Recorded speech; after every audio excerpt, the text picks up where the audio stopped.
Yeah, and like like when you did the shadow on the first building on the right, on the video it looked like a purple gray or a purpley color, but then I when you might have. painted it looked pink.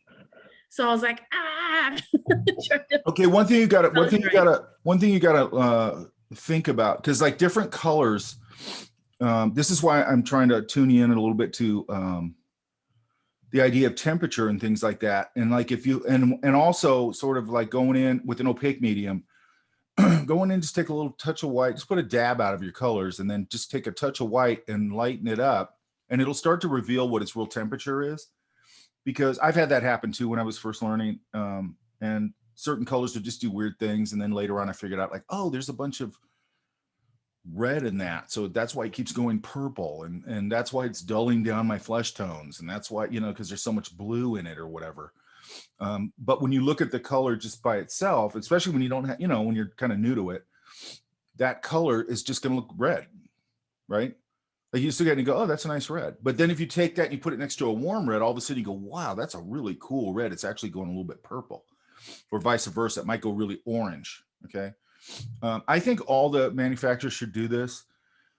And Liquitex, I think, still does it, but they used to have a chart on the back. It was a little scale, and it would, like, let's say it was a red, right? And then the scale would be in the middle, which would be neutral, and then it would have, I don't know, orange on one side and whatever the temperature on the other side, and it would show you about where it lands. So when you turned it around, you could go, oh, okay, this is a very cool, whatever it is, red, blue, whatever, right? I think they should all do that, right? And another thing is, like, one thing you want to have on your palette that I think is a really important color for to have a neutral red, okay? Because that just is gonna, and if you put white in it and just sort of pinks up, that's probably pretty neutral, okay? If it's not leaning like violet or really orangey or whatever, you know, it's gonna go one way or the other usually, right? So right now I'm using Perol red, which seems to be pretty good. With oil, I use Grumbacher red. That's really neutral. That's a really nice neutral red. You know, and then again, warm and cool of everything, because, you know, it really, it's just like I can mix cobalt blue with brilliant orange and I get a really nice warm gray, right? I can mix ultramarine blue with burnt sienna and I get a really nice cooler gray. I can warm it. I can warm or cool either one of them off, but they just fall into those two categories and gives me a nice starting point for a warm or a cool gray, right? Which is important to me, okay? And then most of my mixing, I'm just doing complements. Yeah. But what you're probably, and also what you got to learn about, because when we're going to switch to gouache probably next week, because I want to wrap this up by next week. And I don't expect everybody to master this medium or whatever. But what I wanted to do is I want to make sure that you kind of know how to approach it. Does that make sense? And I like acrylic a lot. I used to absolutely hate it. Okay. And it really bothered me that I wasn't good at it. It bugged me, right? And then I think I told you guys, I found out the key to it is just washing it up, like washing it up just like oil, and then going more and more opaque, right? You know, you can go direct painting with it too, and that's fine. I wouldn't try and do that when you're new to it. Does that make sense? Because then you're trying to mix exact right temperature, exact right color, exact right value all at the same time, and boom, and throwing it down, which, you know, you'll probably be able to do later depending on what technique you like. But if you look at a ton of illustrators and even painters, a lot of them are using that tech. A lot of them are using a grisaille technique where they're putting down a dark, you know, putting down all their values, and then they're floating the color over that. I just did another sketchbook painting like that. I'm doing a lot of them right now. And the other thing I like about acrylic is it's bulletproof. Okay. So I do a lot of sketchbook painting right now, or just in general. If I spill coffee on that thing or something, it doesn't even matter. I know that's a weird way to look at it, but it's bulletproof, right? And I learned that because I was doing when I was first learning acrylic, I was doing an acrylic illustration when I was at Art Center, and I did spill coffee on it at like 3 o'clock in the morning. And acrylic dries so fast that, you know, I was sitting there looking at it, so it was dry because I was sitting there looking at it for a while trying to figure it out. And I knocked my coffee over it, like, and I go, oh my God, I'm not gonna have a painting for tomorrow. And the Art Center, they don't give a shit what happened. They just tear you apart. And then I wiped it off real quick. It didn't do anything to it because it's plastic, right? And the thing I like about that is if I go out on the road and I'm just doing sketchbook paintings in my sketchbook, plein air paintings in my sketchbook. If I'm on the road doing that, I don't have to worry about it. Once they dry, man, that's bulletproof. And it's just kind of nice. Does that make sense? If I'm going out and doing little studies and things like that, because like oil, you got to be careful with it. You got to make sure it doesn't get all over the car. You got to take it up to your hotel room, let it dry, all that kind of stuff. Make sure it doesn't get under your clothes. Yeah. Well, I have overalls and I have coveralls in my car. Okay. So it's hot, overalls. If it's colder, I put coveralls on, right? I think I still have my apron from last time I went to painting class. Yeah, and also when you're using especially acrylic, man, because I've been painting on the kitchen table or the counter, just those little sketchbook paintings. I got to be really careful, man, because acrylic is just brutal. It's plastic. You know what I mean? So yeah, if you get it on your clothes or something, forget it. So apron, I always use these. I usually get them from Harbor Freight. I use the little latex gloves, and for some reason, acrylic does irritate my skin, which is weird. That's not why I started using these. I started using these because I just got sick of getting paint all over my hands. Right? Yeah. But then the byproduct is because I don't know what you can actually see it right here. You can't see it probably. If I for some reason, my hands get exposed to, it seems to be acrylic. My skin gets super rough, like sandpaper. All right. I don't know what that is. I guess it's just, I'm allergic to acrylic or something. I don't know what it is. Okay. It might be. Elizabeth. Yes. Did you say yours went pink? No, yours was pink. Oh, okay. On the side, it looked like it was purple. It probably was more purple. Let me see.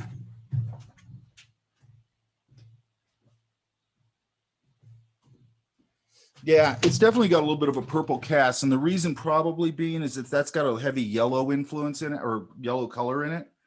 And then its complement would be purple. So I probably did mix purple and yellow to knock it down for the side view. It's a little bit, there's a lot of warmth in it. And I know I probably used cad yellow, which is warm.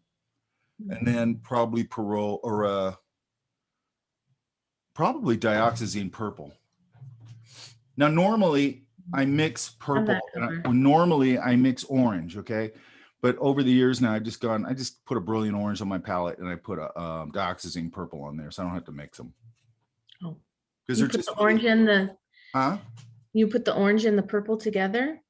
No, I extended my palette to include those two colors. My palette is usually just a warm and cool of red, yellow, blue, green, burnt sienna, yellow ochre. And that's about it. Right. And then I would mix purple, I would mix orange, but then it's handy to have the brilliant orange, and it's handy to have the dioxazine purple. Brilliant orange anywhere near me. Huh? I couldn't find the brilliant orange anywhere near me. So. And I use anything, whatever they have, as long as it's super intense. That's what I use. I just like that color to be super intense. And then the dioxazine purples are really dark purple. Okay, hang on. And this one here, so this yellow building, what was this mix here? Do you remember? No, I don't know. Okay, again, I'd go straight. I would guess it was like a red and a yellow to make an orange. Okay. I might neutralize that a little bit. Yeah? Okay. So again, you could probably just take that same orange mix and knock it down a little bit with some violet or some blue, like ultramarine blue. Yeah. Okay. Just to get it darker and more neutral. Okay. Now, having said that, there's a lot of ways you could look at the lighting in here. Like if this was, I don't know, Palm Springs, there's going to be a lot of light bouncing around in here. And depending on where the light's coming from, this is actually coming from up here. So you could probably get away with a little bit of warmth in there. It's probably okay. But what I want you to do is really start turning the forms so you can push the complements a little harder. That complement thing is going to get you started on color mixing. Does that make sense? Mm-hmm. I mean, again, 90% of what I mix is that, or, and then, you start mixing other ideas in there. But neutralizing your colors is really what you're doing with shadow values mostly. So I just hit them with compliments because it neutralizes them, right? Now, I also think of things like, I think we talked about this, burnt sienna, I look at as an orange, but it's a very neutralized orange, right? So like whatever I was just painting, sometimes I might go in and go, maybe mix a little bit of, like if I want to keep it still a little bit on the orangey side, I might just get my brilliant orange and then put in a little bit of burnt sienna because it's already a neutralized earth tone. And if I sort of add it into my brilliant, or add a little brilliant orange in there, it'll still have a little color in there, but it's going to sort of knock it down because I'm using a neutralized version of the same color. Does that make sense? Mhm. Okay. Same thing with yellow ochre. It's sort of an earth tony thing.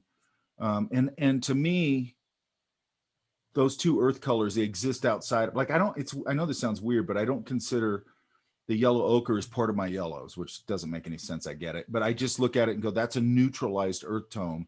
And burnt sienna is orangey, but it's a neutralized orange. So it's a really handy mixing tool because if I want to go in and I go, okay, I want to knock down a yellow, let's say, and I go with my yellow ochre and my purple, it's going to neutralize it even a little more because burnt or yellow ochre is an earth tone, right? So they don't have a lot of hue chroma to it. They're not bright to begin with, and if that's what I'm going for, I'll go after that color. Does that make sense? Mhm. So I'm also thinking about which orange and which whatever I'm mixing, and then like what you're starting to find out is like, oh well, if I put, and then like if you mix a color, you go, that's weird how it's going super blue. Look at, then break down what's in that color.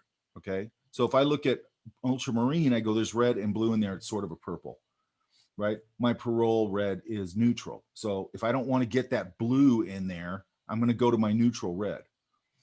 Does that make sense? Or if I want to cool something down, I might go in literally with a cooler color. Or like, let's say I'm mixing, maybe there's some red things in the foreground and some red things in the background. I might start cooling that red down as it goes into the background. It's really subtle, but I might start using my cooler mixes in there to cool it down as it goes back in the atmosphere. And it's like really subtle stuff, but it matters. Does that make sense? Mhm. And I like that subtlety. You know, when you look at something like, man, how do they control all that? And it's not just value. A lot of times it's temperature. Does that make sense? Mhm. All right. So what are you having problems with? The top of the building with those vents and stuff, I couldn't get it to look Oh, like. up here, right here. Yes, So what are you having problems with? just getting the colors right. Well, And that's always going to be a and I problem. don't know, like I guess I'm using crappy brushes. I don't know. I use crap. Yours is so like perfect, and then mine's so crappy. Well, that's because you're learning it, man. I know. But like It's even when you did not. your lines, it was like, oh, I could see he made a white line. Then I go to make a line. I can't find that stupid ruler anywhere.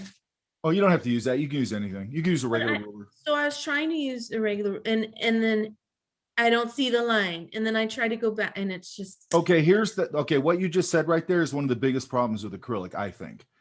It has it can go opaque, but when you're throwing down something like a clean line like that, you've really got to get that mix just right. So it's opaque, but it's still fluid.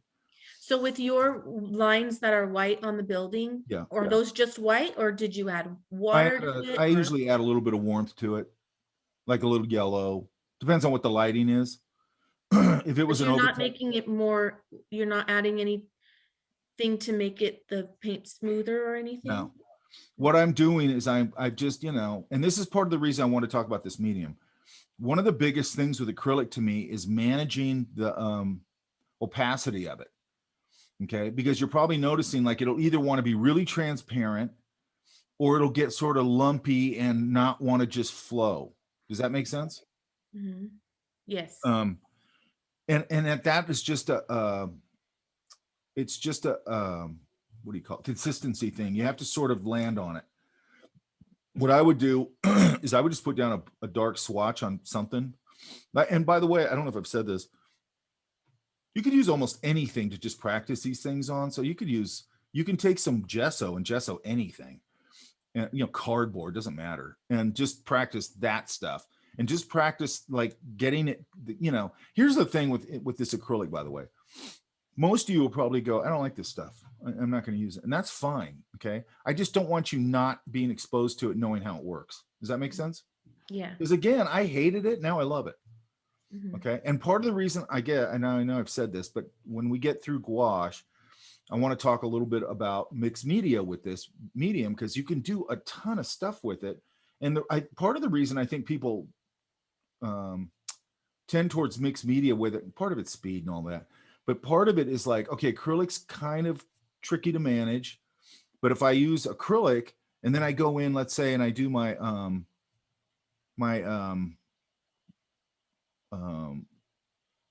line work or highlight things or whatever with Prismacolor pencils, that's why you see that technique all the time. You see it constantly. Okay, let me see if I can find something here. Well, one of the biggest, most well-known ones is this.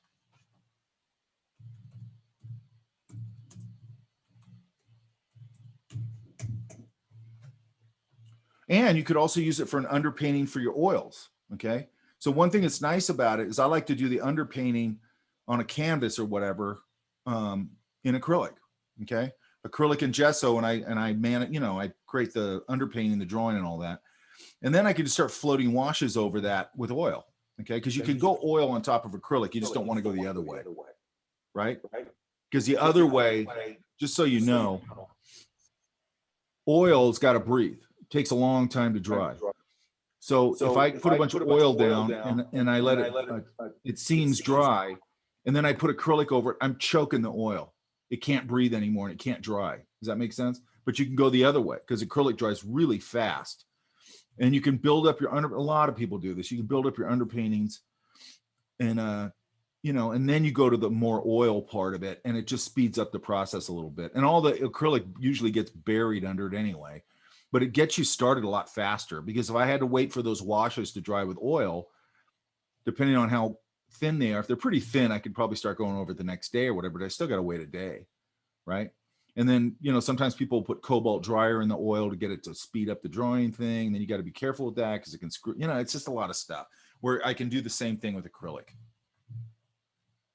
So mixing it together with those two ideas, it's a really handy, again, it works well with it plays well with other mediums, right? I do a thing, and I think I've seen a few people do it, where I put down the big basic washes over a very finished drawing. And then I start tinting the drawing watercolor, and because watercolor won't stick to it. So I can just start tinting it, and I can only go so far with that, but I can start tinting things after I put the acrylic down. And then I can seal that, and then I could go back over some acrylic, and then I can seal that with the right material, and then I can start drawing on it. And I could go over it with oil, I can go over it with gouache, I can go over it with anything I want. So I can keep layering these ideas together. Does that make sense? Yes. What do you seal it with? The It medium? depends. If all I'm going to do is go over it with more acrylic, let's say that I did the acrylic lay down. I'll talk about this after we get done with gouache. I've done my just big flat acrylic washes for the area. Then I'm just going to start. And if it's just all acrylic, I don't need to seal it to do watercolor over it, because it's not going to stick to the acrylic, which is what I like, because then I can keep pulling the color out. And I also do something where I put a purple wash over the whole thing, and then I pull the warms out of that and let it cool off the shadows. And then if I do that, I've got to make that watercolor stick to the acrylic at some point when I want to go back over it again. So then I'll seal it with workable fixative, which is just that stuff you use to, seal your pencil drawings. And then I'll put a thin wash of acrylic matte medium over it. And that just reseals the whole surface. And now I can go back over it with acrylics. Does that make sense? I can't go over the workable fixative. All that's for is because it's an aerosol. If I go in, let's say, and I try and seal it with matte medium, it's going to smear all that watercolor because it's wet, right? But if I seal it with an aerosol, it doesn't disturb it. And then I can put my layer acrylic over it. and then I can start painting acrylics back over it, right? Now, if I want to do, let's say I do that, then I go, okay, now I want to put a pencil layer over it. I'm going to either come over it with ultra matte medium, and this is all Liquitex product. That's the best product I found for this. I like golden open acrylic, so I've switched off of Liquitex a long time ago for that, but their mediums are really good. So then if I want to go pencil over it, now I'll seal it with either ultra matte medium or Liquitex clear gesso. Both of those things have a little grit to them. So what that does is it lays down a clear layer, and when it dries, it's just like having a fresh sheet of paper. Now it'll take pencil. Okay, which is really handy. I tend to build up everything just in either all acrylic or watercolor acrylic. Maybe there's a little pencil in it. And then I've been doing another thing where I've been putting some powdered chalk in there because I'm just playing. In my sketchbook, I like to play. So if I need the texture to draw on, I'm going to use ultra matte medium or clear gesso. I tend to like clear gesso better. It's got a really nice texture to it. You know, and then I just keep doing the sealing. You know, now I go, okay, I want to go over a pencil. Now I want to do this. Hang on. So all this stuff. So Drew Struzan made a whole career out of this. He uses an airbrush, but it's the same technique. Let's see if I can find something here. Okay. So what he does is he just uses an airbrush to tint everything, right? He has an under drawing already done, full value, all the values there. He does it in ink and pencil and whatever he uses. And then he just kind of blows his airbrush over it in acrylic. But then what he does is all the detail work. Hang on. Where my tool? There it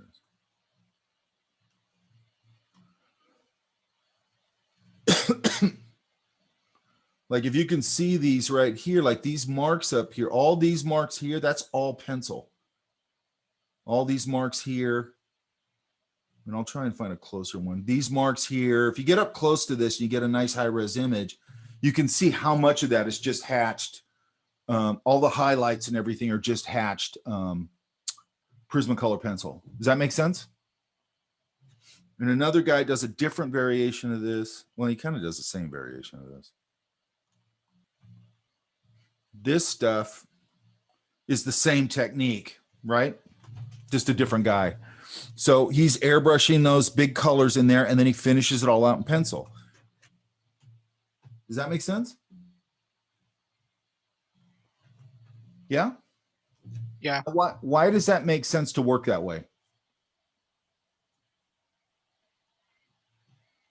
Because you're using every medium for what it's good for, right? So you're coming in and going, okay, acrylic's great. I can wash all these colors in, or airbrush, or what I wash them in.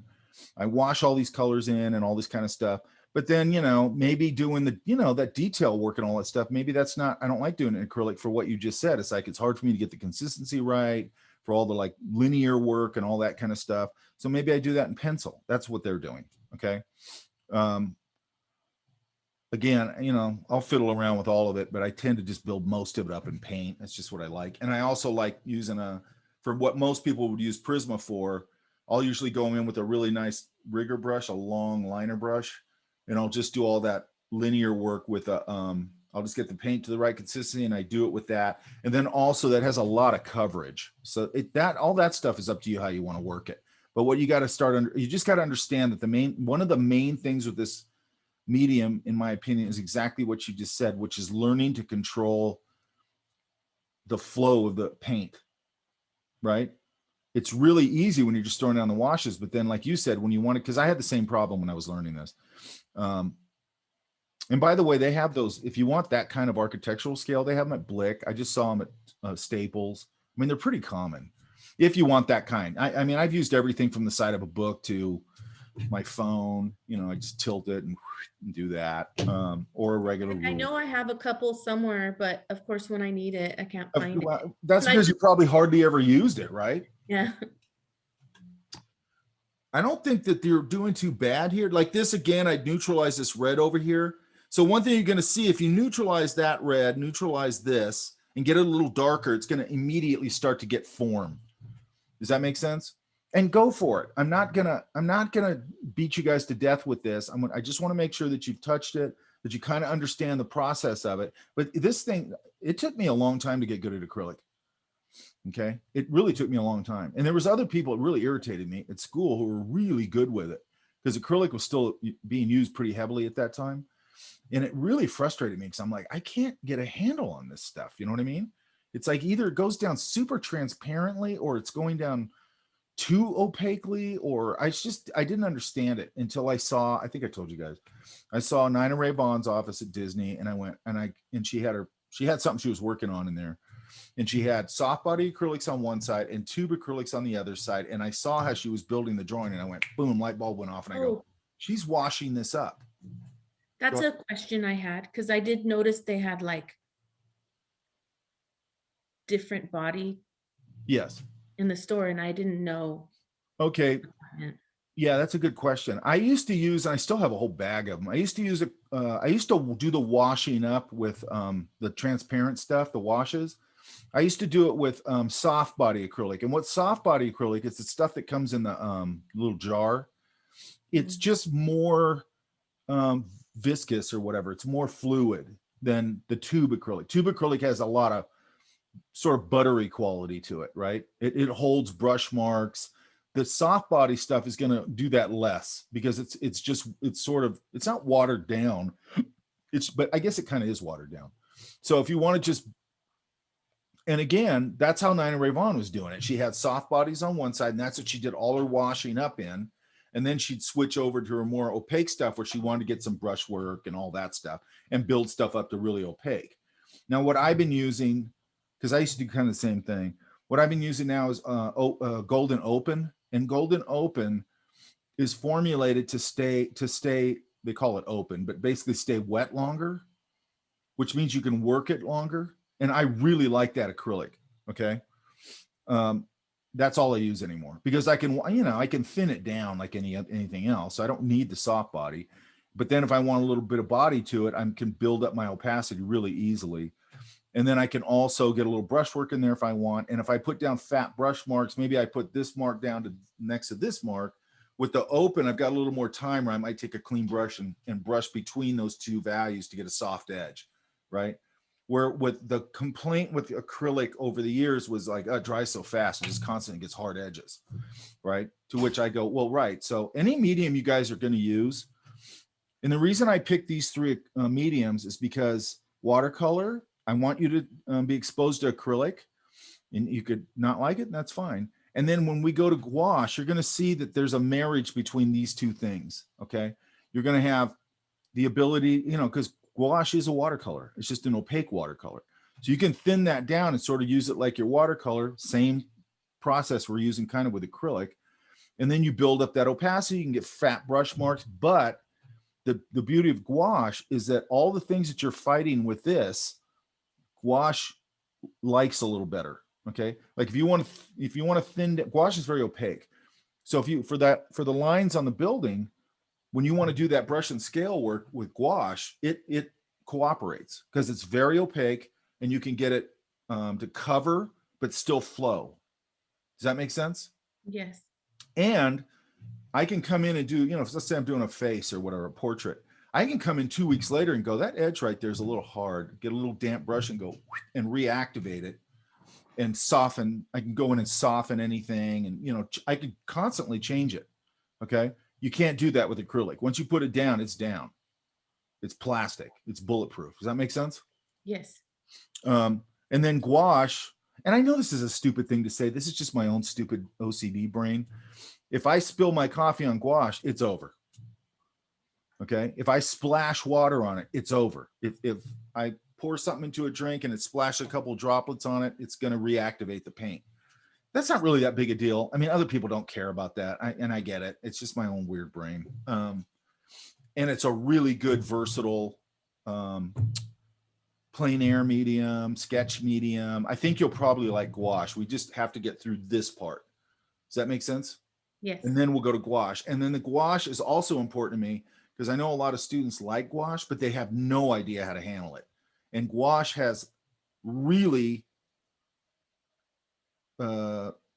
particular handling properties, which any paint does.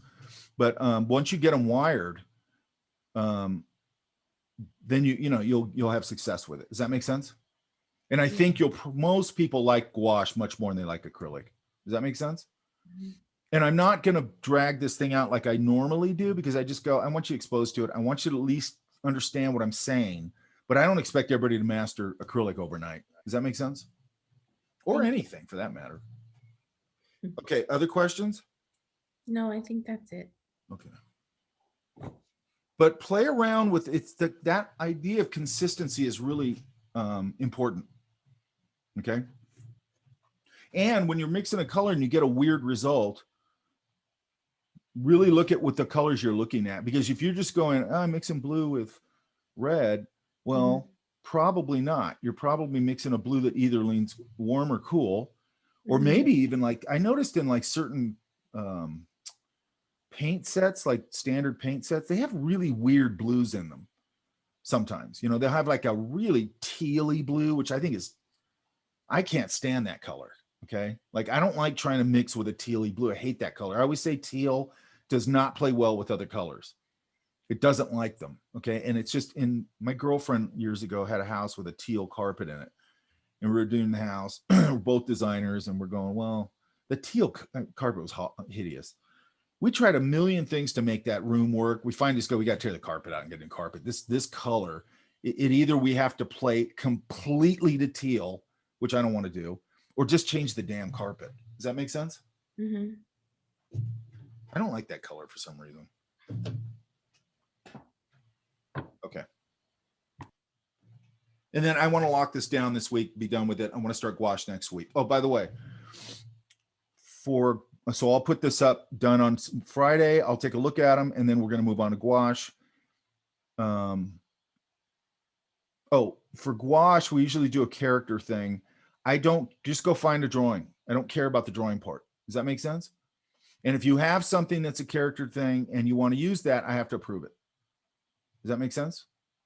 Because what I get all the time, and I've said this before, is people just have really unfinished stuff and they want to paint it. And I go, you can't paint unfinished, undesigned drawings. Does that make sense? So I always just tell students to get something, and I'll talk about it a little bit after I get through this, to get something that has a high level of, enough finish to it. Because that's another thing I want you guys to start understanding is before you go to a painting, you need to have a solid drawing, right? If you start trying to paint something that isn't designed and doesn't work, it's just going to fall apart in the paint. Okay. All you're going to do is make it look worse. You got to have a good solid drawing, and I'll show you a couple of examples of that.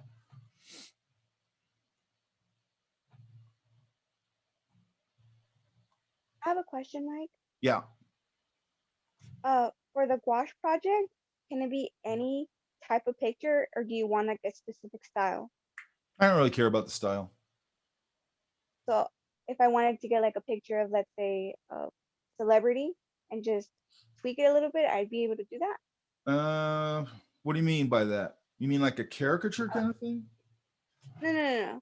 Like if I wanted to do, you said it was a character, right? So let's say if I wanted a character design thing, yeah.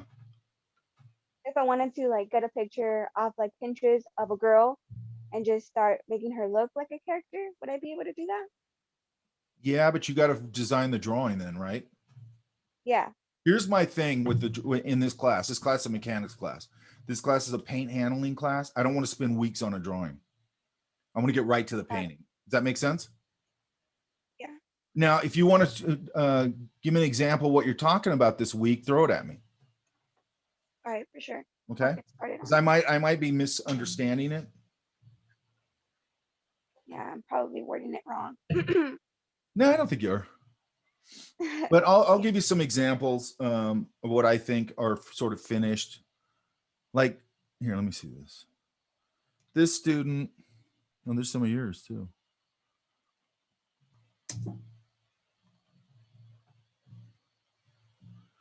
She used her own drawing, but that was a fairly solid drawing, right? Yes. Yeah. Very nice. Yeah, so that's gouache. That was this class, I think. Yeah, that was this class. She did a really nice job, right? I mean, look at the colors on these books. I know it's so pretty. Yeah, she does a really nice job. But so that was one where I looked at the drawing. I go, okay, that drawing feels finished, right? Yeah. Yes, sir. Okay. Like I said, what I want to stick to in this class is 100% paint handling. Okay, it's something that I see. Again, I'm always looking at the program, what's working, what's not working. One of the things I see is that nobody's talking about paint handling. Does that make sense? Understanding your mediums, right? Yeah. Yes. And just another question, maybe some or not. Can it be, is it a full body character, or can we just do the profile, or just mid body? Let me see what you're thinking, because it might be fine. Okay. It sounds like you got something specific in your head, right? Yeah. So maybe just throw a couple of ideas at me. Just go find something online that's sort of saying what you're talking about, and then maybe I'll get it a little better. Are you really into like portraiture? Is that what you're saying? Yeah. Last semester I took my first portrait class, Uh-huh. and we worked a lot with the pastels and stuff. With what? And I really like with pastels. Oh, yeah. I'm not a big And fan. yeah, But that's just me. That doesn't matter. tough. Huh? It was sort of tough, but I think I got the hang of it. But I really liked doing like female portraits. Okay. I don't really have a problem with that. All right, cool. And you haven't worked with gouache yet?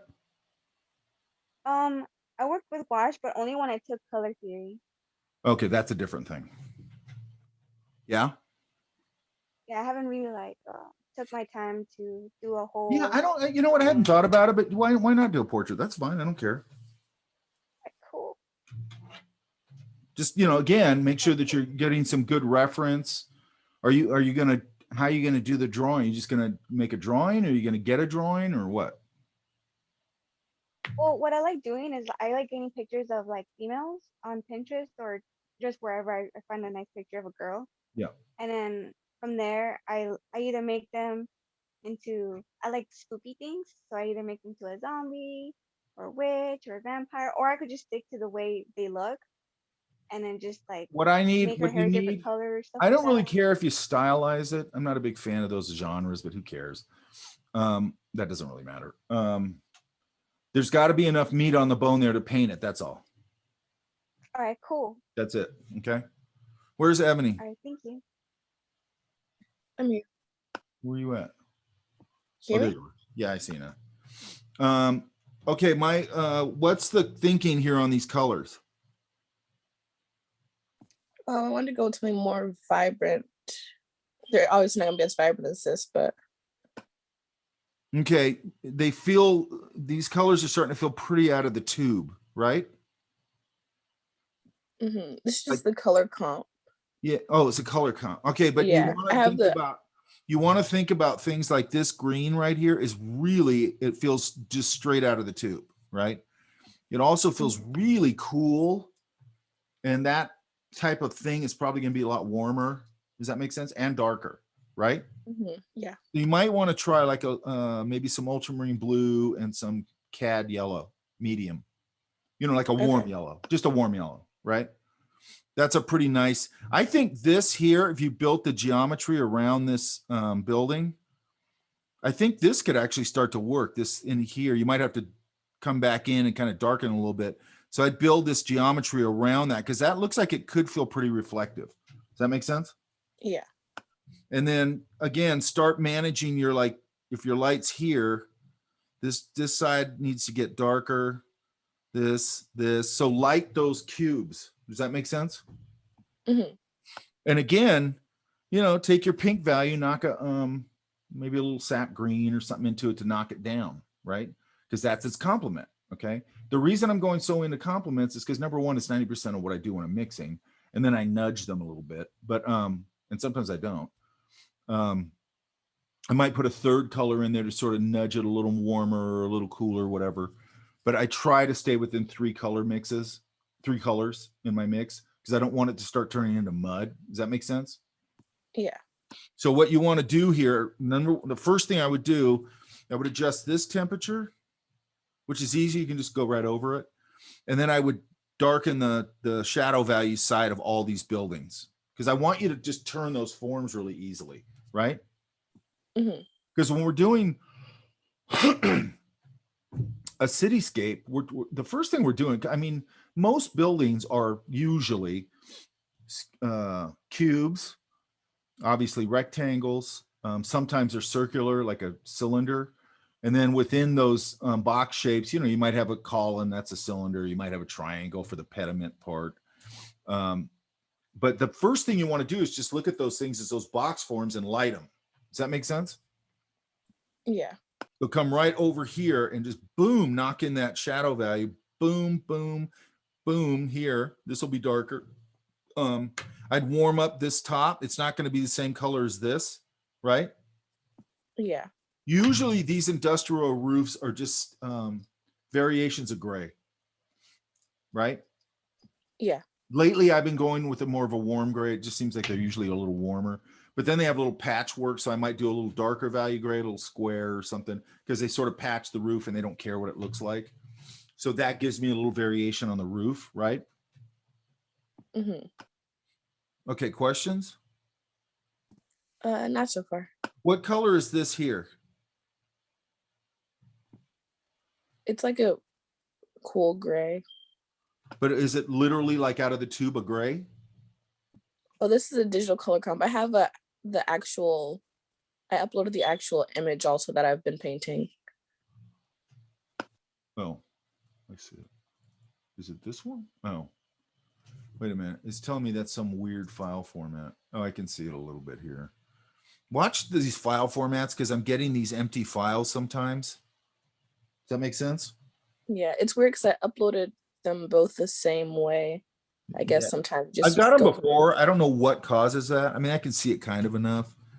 So again, this side's going to need to get darker. This side's going to get darker, and this side's going to get darker, and this is going to go much grayer.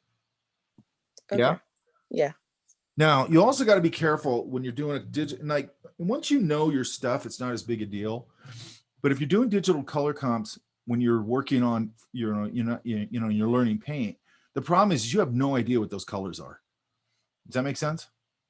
One of the reasons I like this class for you guys is that I think it's important is that there's a complete disconnect between digital and traditional. And I think you need the traditional mixing to understand color. Because when you go into a digital environment, you're just picking colors. You don't know what they are. You're just picking them. Does that make sense? Yeah, that makes sense. So then what happens is people are sort of hitting and missing and go, oh, that kind of works. And they don't know why. You know what I mean? It's like, oh, that works because if I mix that in the real world, it's maybe it's an alizarin crimson with a cobalt and it gets this really big. I'm going to hit it with a little of this and I get this. And I really understand what my color mixing is, because that's a big problem you see with digital is you just see people picking way too saturated colors that don't make any sense together because they're just picking colors. You're not mixing anything. Does that make sense? So the best way to understand color is to mix pure color, right? Yeah. And you need to do that. Whatever, and I know when people, I mean, it depends. If you want to go do traditional illustration, then obviously you need to know all this. But even if you're going to go in entertainment design, you're mostly going to be doing digital stuff. You still need to know your stuff. And it's kind of hard to know your stuff if you're doing everything from that sort of surface idea that you get with digital, right? And then people are also using things like, I mean, there's so many tricks, this, where it's like, okay, you're not fooling anybody with a sophisticated eye with this stuff. Does that make sense? Yeah. Like a lot of people, I see it all the time with students. Hey, look at my digital painting. It's like, that's not digital painting, dude. That's photo bashing. And guess what? It's not impressive. Okay. You think it's impressive because you're new to it. You're a student. And like, wow, it looks really cool. And I can put it on Instagram and everybody goes, that's cool. I go, anybody that looks at that in your portfolio is going to go, that's super. No. Does that make sense? Yeah. They're going to know, you still got to have that color sense. and brushwork and, you know, all that other stuff. Okay. Okay. So the first thing you want to do is light those boxes, right? Mhm.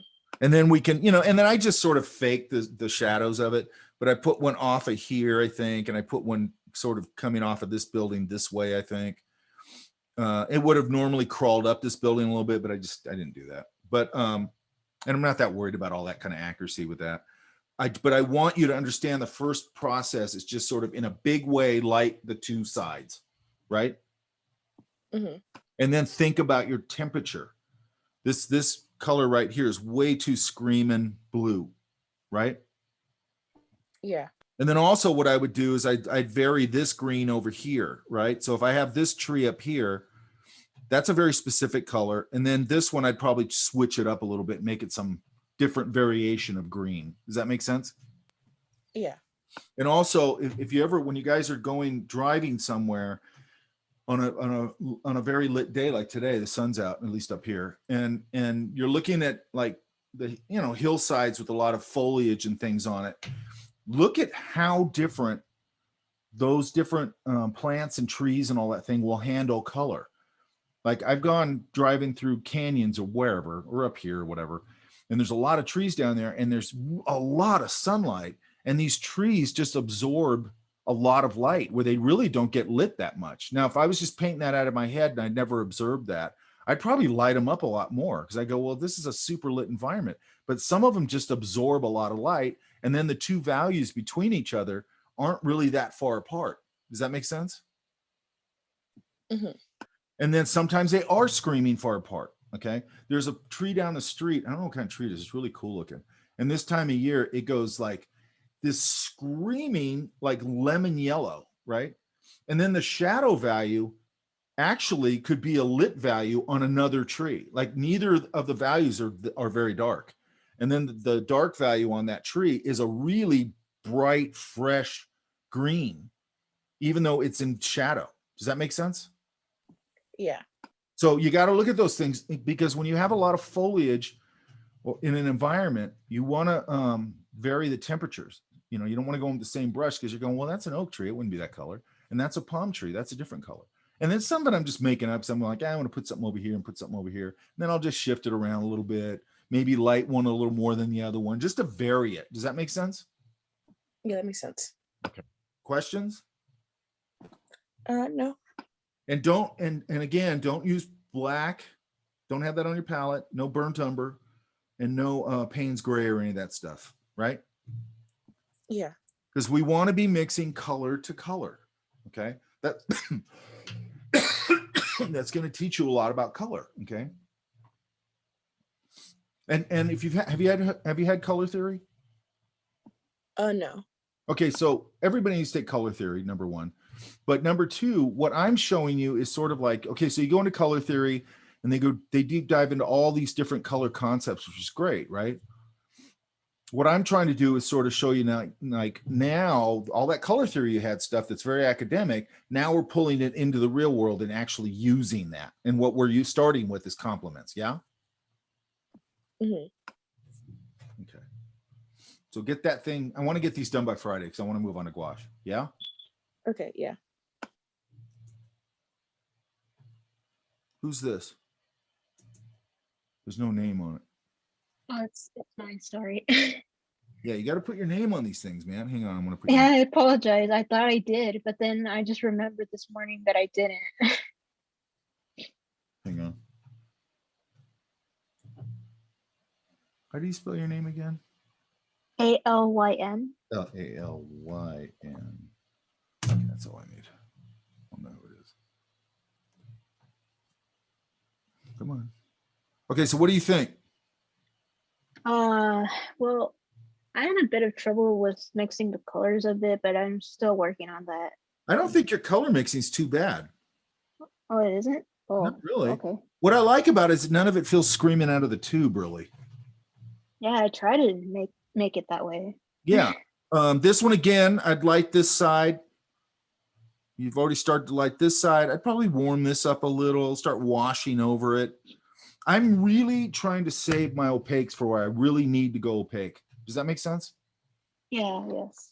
I'm really trying to control that. And it's going to be important in gouache also, but I think you guys will like gouache better. But and I totally understand everybody struggling with acrylic. I get it. But I think there's like, I think if you start building again, your geometry over this, your break up these, I think you could probably start breaking this building up with the lines right now. Mm. And again, if you have some mat board lying around or something like that, you know, you could put a matte medium over it and practice on it if it's got some value to it, or even just put matte medium over it if it's already got a color or whatever, and maybe darken the color a little bit or whatever, and just practice that.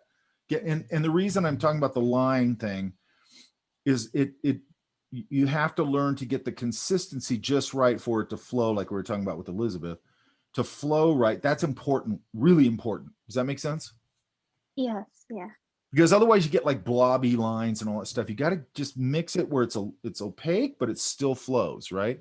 And sometimes you need, and by the way, use a nice, like a rigger brush, like a liner brush, or a really fairly, you know, I have one here.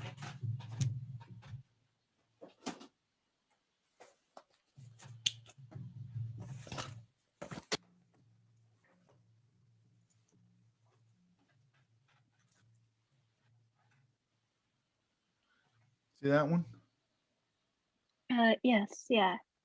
That gives me a nice, like nice flowy line, right? That's why it's called a liner brush, right? Yeah. Now I could also, you know, if I don't have that, I could get a pretty fine, don't point it with your mouth, by the way, there's poison on here. This one's just a round. It's a number, it's a 1. And it's just a round. That would work, right? Yeah. I don't want to use, I mean, for these thin lines, I don't want to use a 10, right? Mm. But I think that you need to have, I probably talked about this. What I usually use is probably this, maybe this, and maybe this. So like a flat, smaller flat. This is a round, a little bigger round. It'll point. That'll point. You want to brush it points. That's a rigger or a liner. And then I usually use a number 10 round. That's more or less what everything I use, really. Right? Yeah. Now I have a ton of brushes here. I don't use them all. Right? Mm.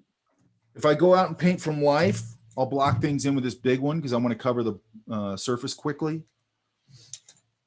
You know, and then maybe I'll go to this big one. You know, then I'll go to my smaller brushes.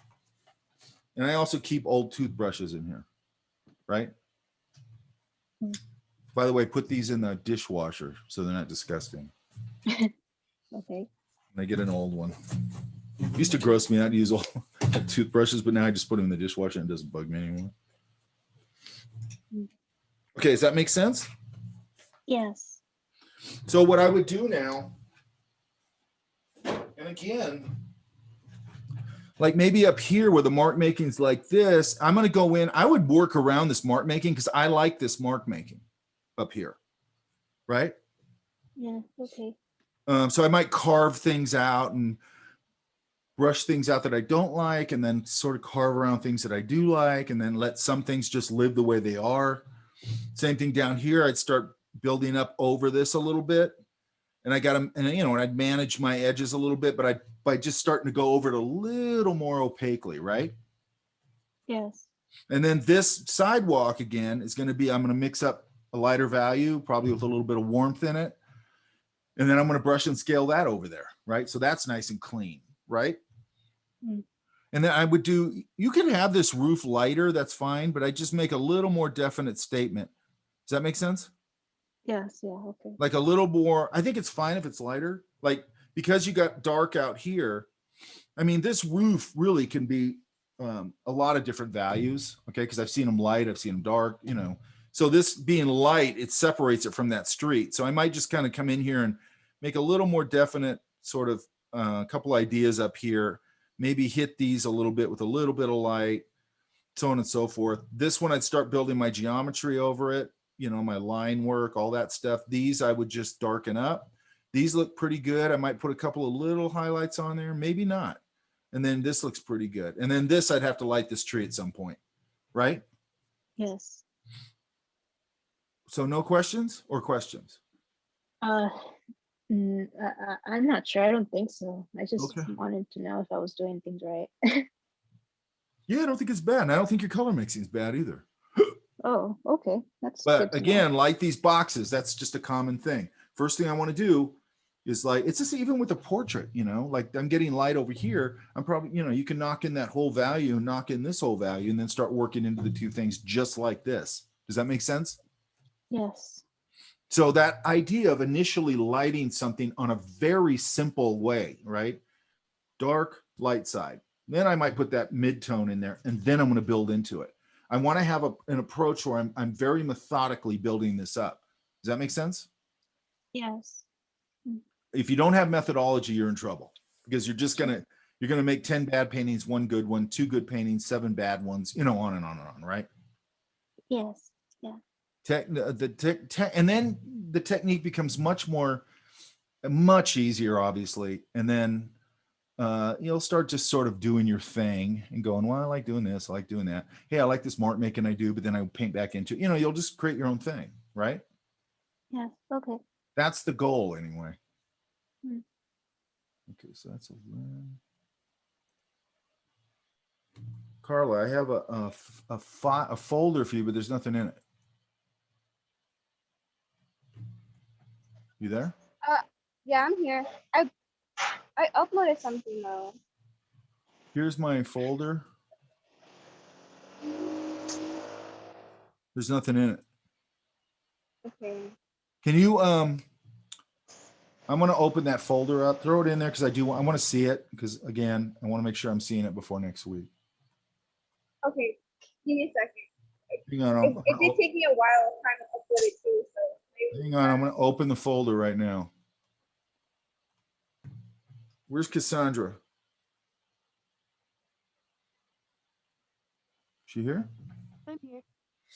Okay, this is going, looks like it's going opaque, really too opaque. Does that make sense? Yeah.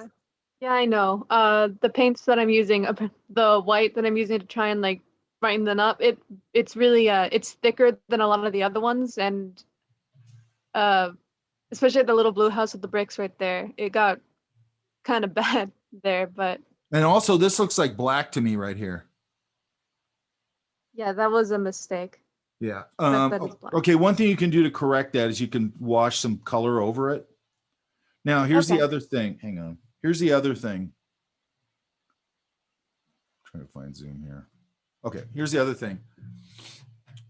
Okay, so I'm not adding white to my early washes because I'm using the white of the board. Does that make sense? That makes sense. If you start opaquing it up, you're opaquing too fast, because now you've lost the whole drawing, right? Yeah. What I'm trying to do is kind of hang on to that drawing until by the time I build up enough color where the drawing's disappearing, all my landmarks are there because I already put them in. I don't need the drawing as much anymore, right? Right. If I go opaque too fast, I wipe out the drawing and now I don't have a guide, right? Right. So watch that getting too opaque too fast. Also, like this up here again feels, I mean, it's a little warmer here, but you know, these colors, like this isn't really going to be this color. I mean, they can get some warmth in there, but you got to light it. Like, and this other side's probably going to get much more neutralized. Now they can get a lot of light on them. Okay. If there's a lot of warm sunlight, they'll get an orangey pop, and that's fine. Right. Mm-hmm. But then you got to turn that form, right? With shadow values. Yeah. Yeah. So where are you going from here? Honestly, I was wondering if maybe I should, because I was listening to what you were saying to, I don't remember who, but that I could start over and maybe do a portrait, either that, or I was gonna try and retouch it a little bit by doing a really light sketch over it, so that way I Okay. can get a little bit of the drawing Yeah, back. I don't want to go to a portrait. The reason we're doing a cityscape is there's a lot of things to be learned in a cityscape. Does that make sense? Yeah. Because we went, you know, what we did in the first project, which is a little more organic and all that. And then you're going here to sort of hard surface modeling, a lot of geometry, right? Which I think is important to know how to do everything from that sort of geometric idea all the way to sort of an organic idea. Does that make sense? So I think going over it maybe with a lighter sketch and then sort of building back into it again might work. Okay. You know, and then like I also look at things like this blue here, you know, maybe I warm that up a little bit in relation to this blue because this is getting sunlight, right? Same thing here. This has got to get darker. These forms are not going to turn unless you give them enough. And especially if it's a pretty lit environment, it's probably going to knock that shadow value down. Now you got to be careful. You don't want to go too far the other way with it. You want to just make sure that they're turning form. Does that make sense? That makes sense. Okay, so okay, so then like in here, because you still have this not done, try washing that in and building it up. Does that make sense? Yeah, that makes sense. Because really what we're trying to do is washing this in, then building up the opacity fairly slowly, right? And actually you can do these really fast once you get good at it, right? And you can do the same thing with gouache, obviously. Okay. Any other questions? No, that just about covers it. Okay. Thank you. And keep that black off your palette. Of course. Any crutch color, keep it off your palette, right? If you have a color and you go, hey, every time I want a little dark, I go to the burnt umber. That's a mistake. All that's going to do is load your whole painting with dull color. Trust me, I did that.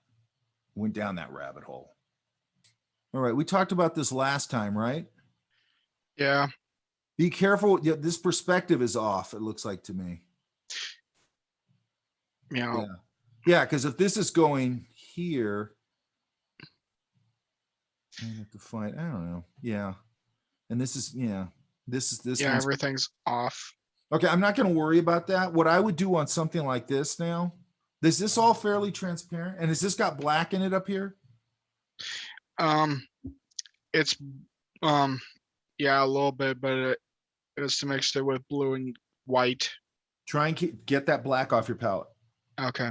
Okay. Now, again, a year from now, you might, get into some artists and you go down their technique and you go, well, they use black and they use it like this. And I really like it. And they do a great job. That's fine. Okay. That's different. That's down the line when you understand color. But when you're learning color, those crutch colors are not good. Right? Yeah. What I think I would do here is I would start to, like even here, I could probably wash like a dark value here. And then again, come over and start adding my geometry over it. That's what a lot of what buildings are. Is there a big shape and then something that breaks up the shape? Does that make sense? Yeah. It's all BS detail, right? Yeah. And I crap at detail.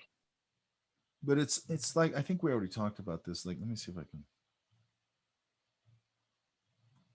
find this.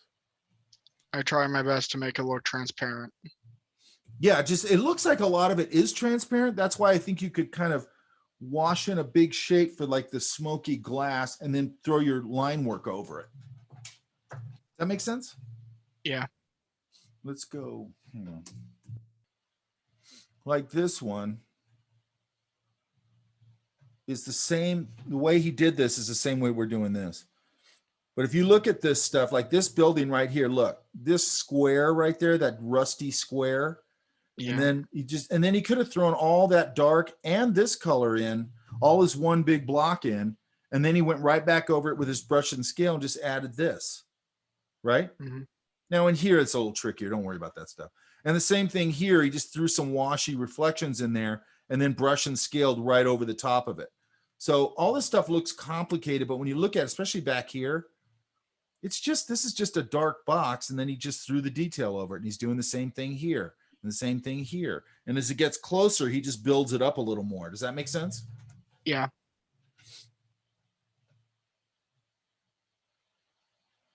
Here, it's a very simple building here.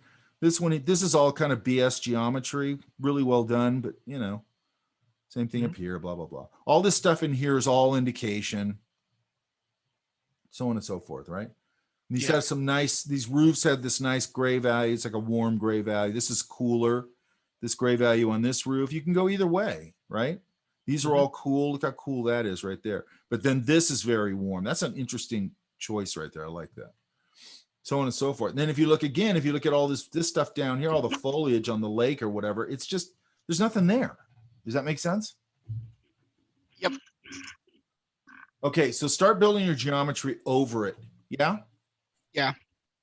And think, big block ins and then, work smaller and smaller into it, right? Yep. You got to have some sort, again, you got to have that methodology of big to small.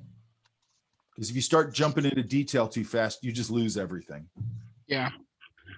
And that's a really common, all these problems that anybody has with paint, they're all common. Okay. Carla, is that in there? It should be. Okay, let me check. Well, we're gonna be done early today.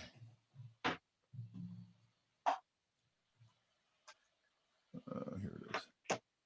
Cool. I don't have anything in there. Are you serious? Oh my Yeah. God. Can I just send it to your email? Yeah, email it to me. It's not like a Right. gigantic file, is it? No, it's not. It's just a regular JPEG. All right, just email it to me because I want to see it. I don't want you flying blind. Okay, you're doing a night thing, right? Yes, sir. Okay, so I would probably still come in here because it's really dark. I'd probably come in here. Okay, so one thing I do quite a bit is if I want to start building up my opacity, but I'm still sort of building it, I don't want to go totally opaque yet, I will come in with like usually a round or something. and I'll take most of the moisture. We've talked about dry brush, right? When we were Yes. doing watercolor and all that, right? Yeah. Yes, sir. And I would go, let me get set up here. Hang on.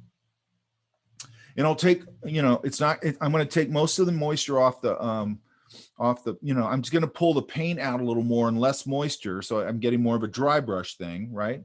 But then I'm going to sort of dry brush scumble it over. Does that make sense? Can you explain a little more? I'm going to go, do you want me to show you real quick? If you don't mind. Okay, let me see. Let me grab something right here. I'm gonna shut off for a second and let me grab something. Yeah. Okay.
Okay, let me switch cameras.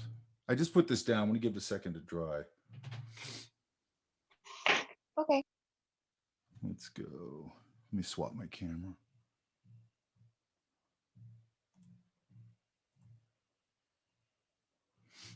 Okay, see this little value I put down here, right here? Yes. Okay, so what I'm talking about, and on yours, if I wanted to scumble up, so this is dry brushing, but it's scumbling too. Do you guys know what scumbling is? No, I don't. Okay, basically scumbling is taking something, and if you notice, I don't have a lot of water on this. Okay, I'm just taking the sort of pretty dry pigment out of there. Does that make sense? Uh-huh. And what you're doing is, like dry brush, you're kind of coming over. Make sure you can see. Hang on, I got to pin this. Hang on.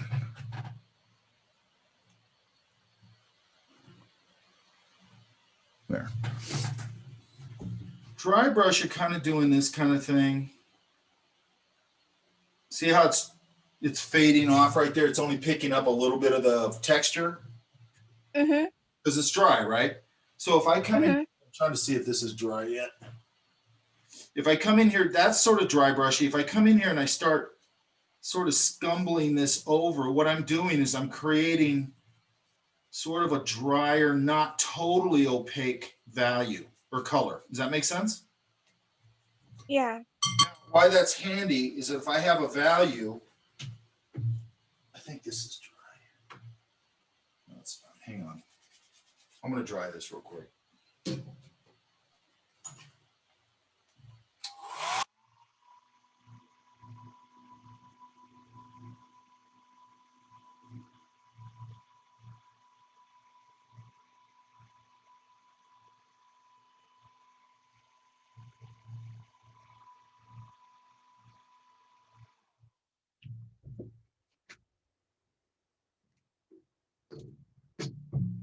Let's see. Hopefully it's dry enough. Now I'm going to take some of that. And usually I'll take it off, make sure that it's dry, drier. And I'll usually have a piece of paper to get started. And if I start scumbling this over this, it's not going to completely cover it, but I'm just sort of scumbling and dry brushing this over the next value. Does that make sense? Yeah. Okay. So, and see, I can start to get a little cloud thing. I mean, I can get all kinds of things. Does that make sense? Yes. So I'm using very dry pigment, not a lot of water in this case. You can do the same thing with any medium, okay? Oil, acrylic, watercolor, gouache, whatever. But what I was going to say is, let's switch this. Let me switch my camera again.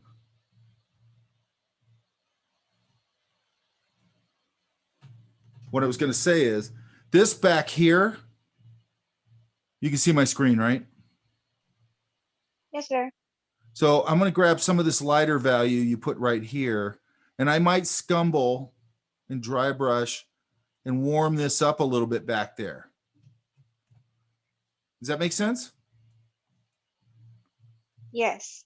All right. Let me do this.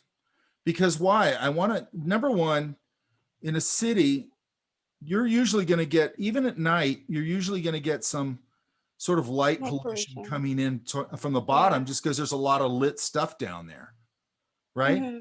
Now, the other issue is I want to warm that up, so I start to silhouette my, because right now you got dark on dark on dark on dark, right? Does that make sense? Yes, sir. And then like here, even at night, I can go, okay, what's the value and the temperature? And it's probably cooler. Maybe this.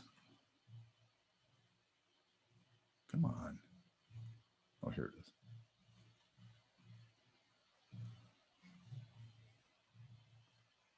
Let's go a little lighter.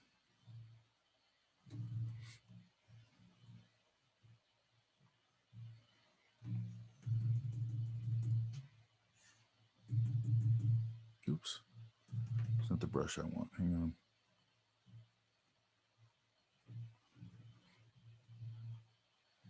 You know, and then I could start to build my geometry, oops, my geometry over this thing, whatever color it is.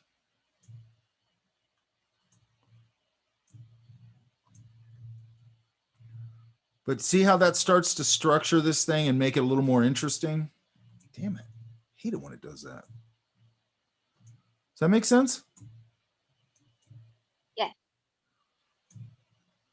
You know, and then like I do things like, okay, another thing is I probably do this before I did that part, but I might do it after, who knows. Is I want to get some of this stuff lit. Yeah, I was trying to do that, but it looked dumb to me. So I tried taking it off. I just go back in and light some of these windows. Right? Yes.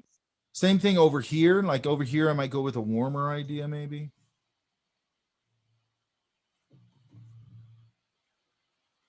Let's say that's a window. Over here, some windows. And I vary that. Okay. Mm-hmm. And like, I don't want everything to be the same light temperature and all that. So I'd come over here and light some of these. I'd give some of these some hot spots, which I think we've talked about. Mm-hmm. There might be a hot spot in here a little bit. And it's not going to go this dark. The only way it would go this dark is if there was like a power outage. Right? Yeah. And then light up some of these windows. If I got a lot of light or dark, then, I can pop a lot of lights out of this.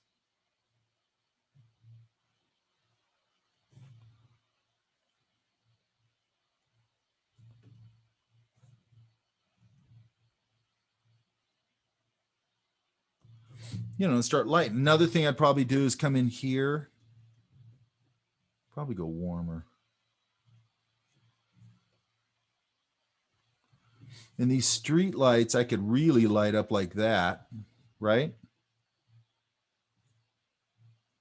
Does that make sense? Yes. And then, maybe this light right here is lighting this a little more because it's closer. Then I let this fade off. It gives me a little more interesting thing. I might take some of these and put some lights over here somewhere. That's weird. Hang on. Oh, that's why. Okay. And I'd light it up. If I'm going to do a night thing, I'm going to light it up. And I'd lighten this value up here on this front. It's a little dark. And again, that might be something where I just do that scumble dry brush thing over it, right? Mm-hmm. And another thing, that scumbly thing is like, let's say we're doing a brick wall or something like that. I could also scumble, like before I put the mortar in or any of the details, when I'm just washing that in, I might wash in my overall red and shift some of the things with washes. And then maybe I'll go, well, I want this up here to get a little more orangey. I might mix up the right color and then scumble that over a little bit. So it pops. So what am I doing? When I'm going more towards anything light, I might use that little dry brushy scumble thing. Now, eventually then I'll just go to fat paint and I'll just go right over it with fat paint. But I built everything up from washy and loose and then up to opaque. Does that make sense? Yes. And you can see how we're using this light down here, in the background back here to silhouette and cut our buildings out, right? Mm-hmm. So I want you to try like things like that, like the scumble dry brushy thing. I do a lot of that with, especially with like smooth transitions, like this light on my face right here. I might kind of dry brush scumble that in a little bit, and then I can make this transition pretty soft that way. Does that make sense? Yeah. Because the problem, like I said with acrylic, is acrylic likes to go really hard edged, right? Yeah. So we're always sort of trying to manage that. You're not going to have that problem again with gouache as much, because gouache is just endlessly workable, right? Mm-hmm. But here's the problem with gouache now. You get a different problem. I put down layers. You're going to do the same technique. You're going to build it up, washy, and then build it up to opaque.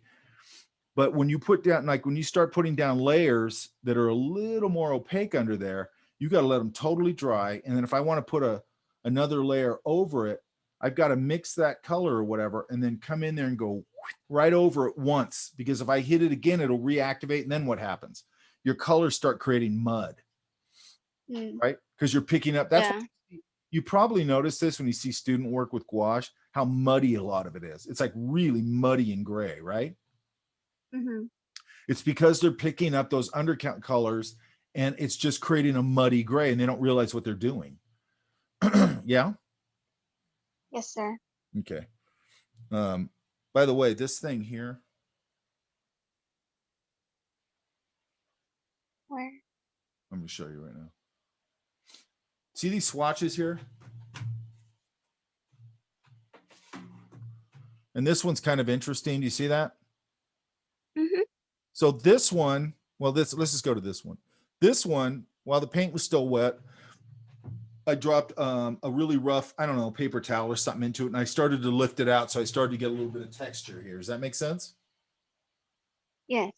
This one, all this stuff in here, and some of the, you know, that's dish soap. Oh. Okay, so it just made this Okay. interesting, some of these interesting marks. I don't know if you can see it. Yeah, there you go. See what I mean? Cool. Yeah. And part of that is just like, that's that weird thing with acrylic where it's so bulletproof, you can do weird stuff with it. You know what I mean? Mm-hmm. Which I think is really fun. I love playing with it. How'd you do the one on top? Like the one that has purple in it? Up here? Yeah. That one was also I mixed some dish soap in with this one, but then I Mhm. sort of just let it bubble up and it sort of got this little more pastel-y kind of look. Yeah, I like that one. Pretty. Yeah. So that one I just sort of just took the brush and agitated it, and it gets a little soapy and all that kind of stuff. Then I just let it dry, you know. And then this one also had a little bit of dish soap in it, but then I lifted it out with I think a paper towel, just a real textury paper towel. Yeah. Mm-hmm. That's cool. The thing one of the things I like about playing with this medium is it just you can do weird stuff with it because, hang on, I'm gonna switch my camera. Because it's so bulletproof, it's plastic. You can just do weird stuff with it. Like, I don't know if you could really do that with gouache. Maybe you could. I don't know if you could.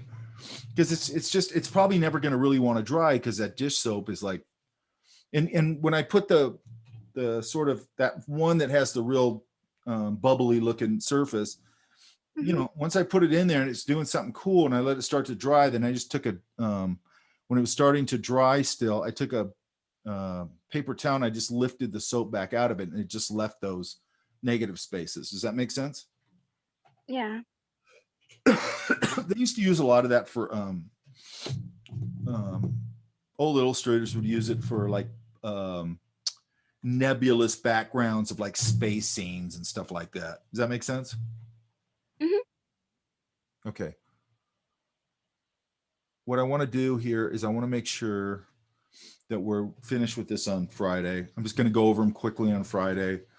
If you need to hit me this week, hit me this week. I just want to go over them Friday, just see where you're at. I'm not going to keep pushing it. And then, and this is what I want to talk about. Hang on. So if you're going to do a character thing, well, we are going to do a character thing. Let me find this.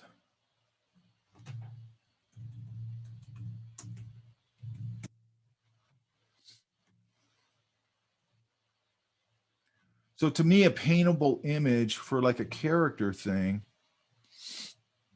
would be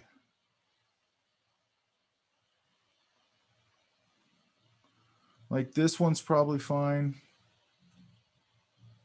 See this one? Yeah? Yeah. Yeah. This one. All these like feel like finished. That's not quite finished enough. But like, you know, a lot of these, let's look at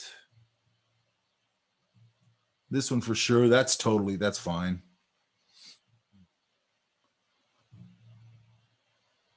I want enough meat on the bone in there. I don't want something that's just like really simple, and then you just put a flat wash in it. I want enough stuff where you got to model the form. Does that make sense? Yeah. And then Carla, wait, Yes, sir. Carla, you were the one who wanted to do the portrait thing, right? Send it to me and just show me kind of what you're thinking. Okay. Okay. Again, this one right here feels finished. That's totally finished. Okay.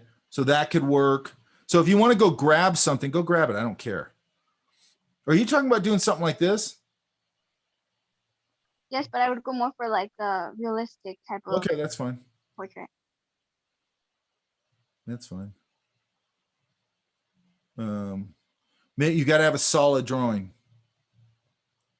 Yeah. Yes, sir. Who'd you take portrait drawing with? Megalia, I think that's her name. I don't even know who that is. Really? Are they at Fullerton?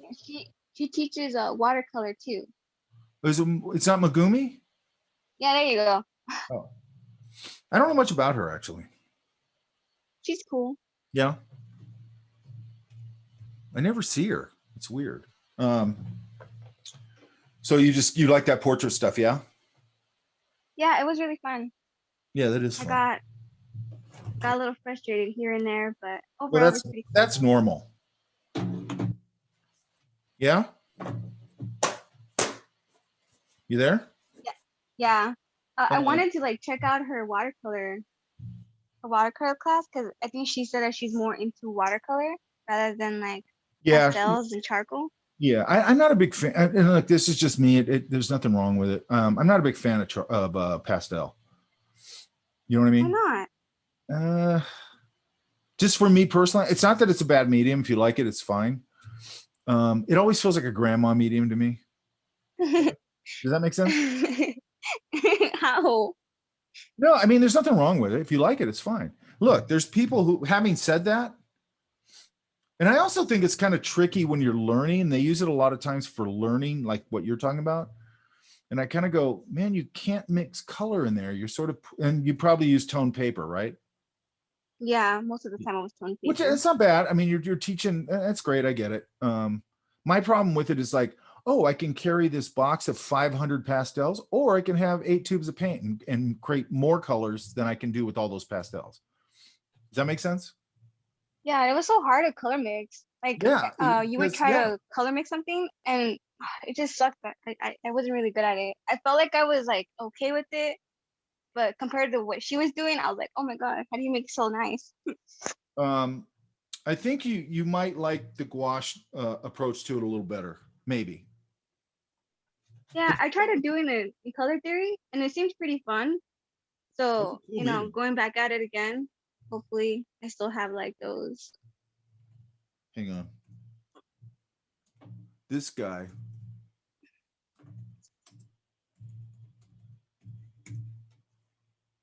Because there's some people that Have are. you ever thought of teaching? Huh? Have you ever thought of teaching oil painting?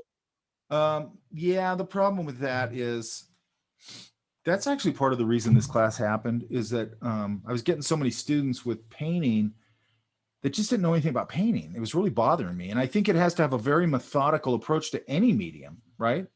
Where you understand it on a fundamental level, then you can move on and do whatever. And nobody was talking about brushwork. Nobody was talking about paint handling. Nobody was talking about, fat over lean and all those techniques. Those are all, everything we're learning here is a very standard technique. And what you're going to find out is if you switch mediums, you're going to go, oh, it's an opaque medium. I can do it the same way I do acrylic or gouache, right? Like oil.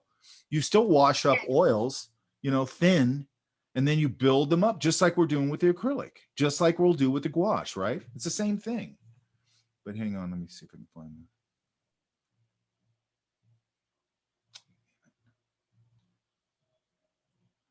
So this guy,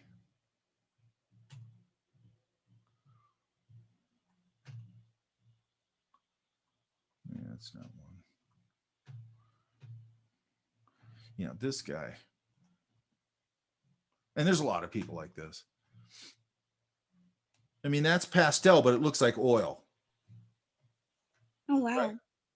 So there's people that do really beautiful things with it. So having said what I just said, that doesn't mean anything. It's just not my medium. Does that make sense? Yeah. So, Plus you it gets know, really messy. it's yeah, and if you like it, that's great. But you know, a lot of these ones he's doing that look like oil, you know, I don't know if that one is or not. They're pastel, right? That's amazing. Yeah, you can really do some. I mean, some people just do some great stuff, and it's just what personal medium do you like. It has nothing to do with, oh, this medium sucks or whatever. Because I don't think any medium sucks. I just think it's not my thing. That's all, right? Yeah. And I think that they use pastel a lot with on that tone paper to sort of get, as an exercise to sort of get this idea of tonal painting and all that. And it makes sense. I totally get it. But I think you might like the gouache quite a bit. Hopefully, we'll see. Right? Yeah. So far, medium I really like is oil painting. Yeah. So if you like oil painting, you'll probably like gouache, because a lot of the illustrators, still now even, but especially before digital and all that, if they wanted to get an oil look, a lot of time, and they didn't have time, they would just do it in gouache, right? I didn't know that. Yeah, like this. Look.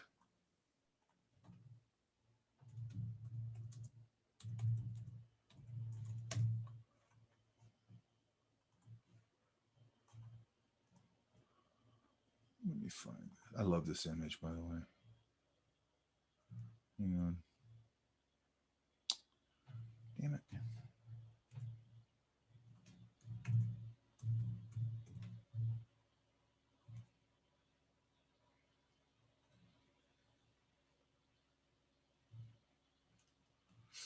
I've been showing this one in my class if I can find it. Hang on.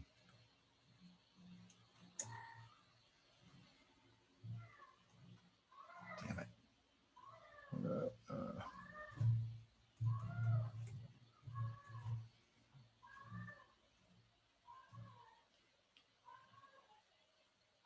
Damn it.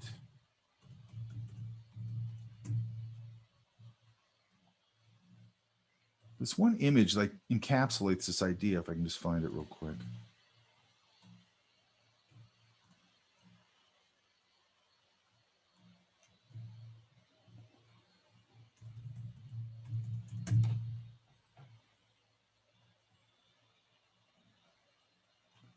Yeah, it's so irritating.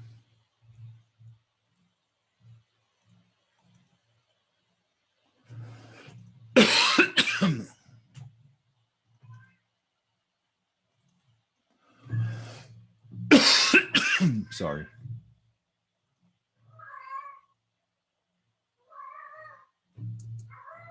Yeah, look at this one. Can you hear my cat? I could. I was just about to ask. Yeah. She does that weird thing, only then she starts adding Aw.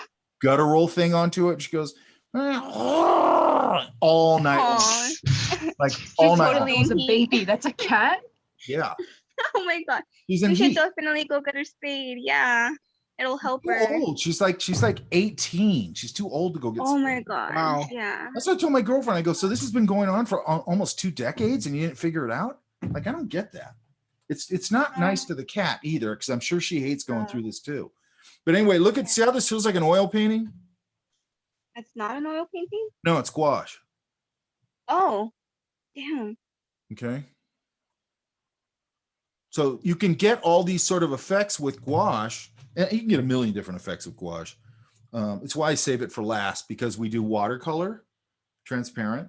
Then we do start to talk about opaque media with acrylic and start going fat over lean, thin washes building up to opacity. Then we go to gouache, which is going back very much to sort of that thin idea and then building it up to opaque. But you're going to see that it handles a little bit like oil, a little bit.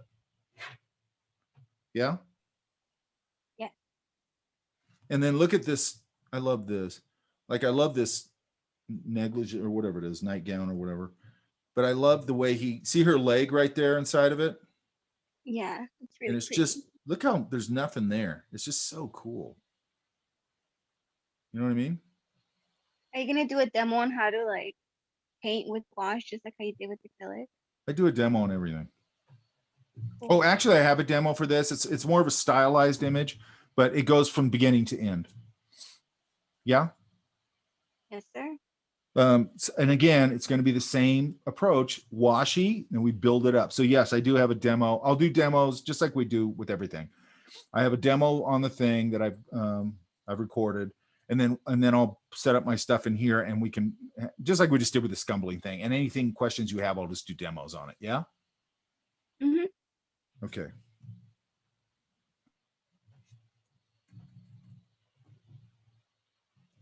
By the way, those guys would knock those illustrations out probably overnight. Yeah, it looks like it. Yeah, but it's solid brushwork though. You know what I mean? Okay, let me Yeah. make sure. For the next illustration, how big were you thinking? I'm not going to give you a size. I don't want to go smaller than probably letter size. I don't want to go any smaller than that. Okay. And especially if you're going to do like a portrait-y thing, you don't want the face to be this big. Yeah. You know, Okay. you're going to want it to be somewhere in there. I don't want to go huge, but I don't want it to go so small that it's hard for you to work the drawing or the painting, right? Yeah. Is it And by going the to be way, on what we were talking about earlier with using pencil with acrylic, sometimes I might do that if the face or something like that in the illustration is fairly small. I might go in there with the pencils just because it's easier to get in there a little bit and do a little more fussiness in there. Does that make sense? Yeah. And then, go back and forth with paint and all that kind of stuff. I'm always going back and forth, okay? Unless it's just pure paint or whatever. Okay, is there any other questions? Yes, I have a question. Sure. Is the gouache going to be on illustration board? Yeah, I would do it on illustration board. And do we put the that matte medium on No. it as well? No. Okay. The matte medium is, more of a acrylic thing. Yeah, I would do it on illustration board. Some people have done it on, like, Bristol board or whatever, but I just, it goes opaque, so it's fine. But I would just use illustration board. Like, you could even get a 16x20 and maybe just cut it in half long ways. You probably get a piece like that big is probably fine, right? So you're able to start the illustration on the illustration board without doing the same process that we did with the acrylic? Yeah. Oh, cool. Right. And by the way, you could do if you, let's say you just drew your drawing or you transferred your drawing on illustration board and you just sealed it or something, you could go straight on with the acrylic. You don't need to barrier it. Okay. The reason we barriered it is because we did a wet mount process, right? But you could go straight onto the board with acrylic. It's fine, right? Yeah. I didn't know that. You can Cool, go straight thank onto you. you can go straight onto the paper with acrylic. The only time that I'm putting down the matte medium is like usually because I want to seal the drawing or something like that. But you don't have to do that, And also, be careful if you're doing like, let's say you're doing a drawing, you're not going to seal the board or anything, which is fine. You don't want to use like a 6B pencil because when you start going in with paint, it's going to activate all that pencil and all that gray is going to get mixed up in your color, right? Mm-hmm. Whereas if I use an HB or something like that, like I like to use at least a 2B. 2B would probably be fine. And then sometimes I'll just give it a light spritz of a workable fixative just to hold the drawing down. And then I could just go straight in with paint. The acrylic is not going to damage your board or your paper. Okay. Gouache is not going to damage your board or your paper. Watercolor is not going to damage your board or your paper. Oil is going to damage your board or your paper. Oil needs to have a barrier between the surface and the paint. Does that make sense? Yeah? Yes. So, And, go ahead. sorry, go ahead. The oil has oil in it. So what it's going to do is that oil is going to seep into the surface and destroy the surface. It'll rot it. Okay. Unless you have a barrier. The barrier could be matte medium. The barrier could be gloss medium, and the traditional barrier is gesso. Like white gesso, right? Which is just a thick ground. You cover your surface with it, and now it can take oil. Does that make sense? Yes. And then there's very traditional surfaces you can get, rabbit skin glue and all that kind of stuff. I just use Liquitex. I just use acrylic gesso. Most people do. Yeah, unless they're really into that old school stuff. I'm not. Does that make sense? Mhm. Any other questions? Elizabeth, did that make sense?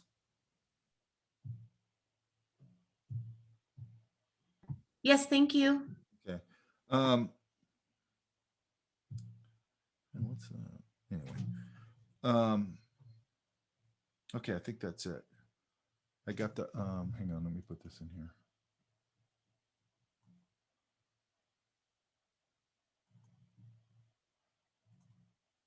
Oh crap.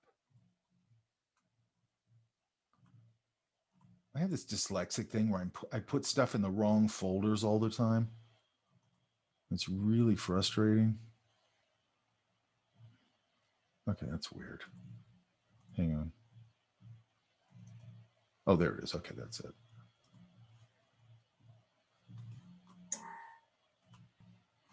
Okay, so I want to get, I will probably